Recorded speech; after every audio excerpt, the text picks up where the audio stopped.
80 में बीजेपी को रहना है, 20 में बाकी शेष दलों को रहना है। ये 80-20 की जब आपने बात की, हमारे मंच पे भी की, पहले भी की, तो लोगों ने इसको ऐसे इंटरप्रेट किया कि 80% हिंदू और 20% मुसलमान। क्या इसको इस तरीके से देखा? देखिए, कोई सोच किस रूप में रहा है, लेकिन मेरा यह मानना है कि 80% वे सकारात्मक भाव के साथ कार्य करने वाले लोग हैं, जिन्होंने उत्तर प्रदेश के अंदर सुरक्षा के बेहतर वातावरण को स्वीकारा भी है और उसको अनवरत वे बनाए रखना चाहते हैं, जिन्होंने प्रदेश के 5 वर्ष के अंदर डबल इंजन की सरकार के विकास के इंफ्रास्ट्रक्चर डेवलपमेंट से जुड़े हुए कार्यों को नजदीक से महसूस किया और उसका लाभ भी लिया है, देखा है, नजदीक से देखा कि ये उत्तर प्रदेश के लिए, वर्तमान और भावी पीढ़ी के लिए आवश्यक है, एप्रिशिएट किया उन्होंने।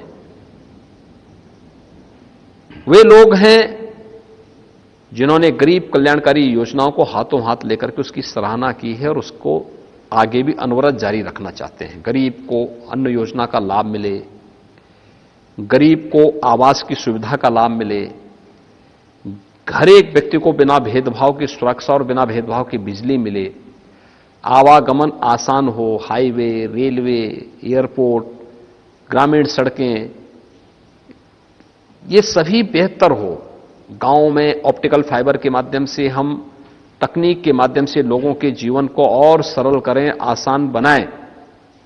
इसके लिए जो प्रयास, जो लोग सोचते हैं, वह एक सकारात्मक ऊर्जा से भरपूर वह संख्या है जो 80% से ऊपर है, जो बीजेपी का साथ देगी। हां, जिनको लगता है कि सुरक्षा उनके अनैतिक और अवैध गतिविधियों पर लगाम है और ये हर हाल में ये बैरियर हटना चाहिए, तो वह कभी भी बीजेपी को स्वीकार नहीं कर सकती है। जिन्हें लगता है कि गरीब का कल्याण नहीं होना चाहिए, ये अन्न योजना क्यों मिल रही है, क्योंकि अब तो पहले इत्र वाले मित्र के घर में सारा पैसा चला जाता था, जो विकास का पैसा सब इत्र वाले मित्र के यहां चला जाता था, तो उनको तो परेशानी होगी स्वाभाविक रूप से। वो कब प्रदेश के हितैषी रहे हैं, कब गरीब का हितैषी रहे हैं, कब महिलाओं की सुरक्षा के प्रति संवेदनशील रहे हैं, कब अन्नदाता किसानों के हितैषी रहे हैं। तो ये नकारात्मक जो आप 20% लोग बता रहे हैं, ये कौन है?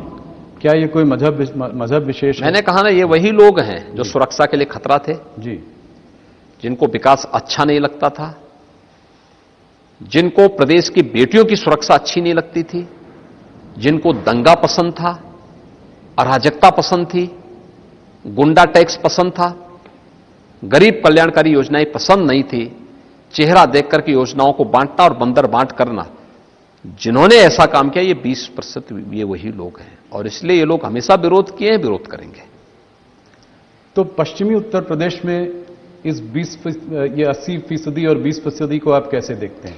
मैंने कहा ना, हर वह व्यक्ति जो सुरक्षा पसंद कर रहा है, किसान कल्याण की योजनाओं को, गरीब कल्याण की योजनाओं को, रोजगार की योजनाओं को पसंद कर रहा है, विकास को पसंद कर रहा है, वह बीजेपी के साथ आएगा और 80% बीजेपी के साथ आएगा।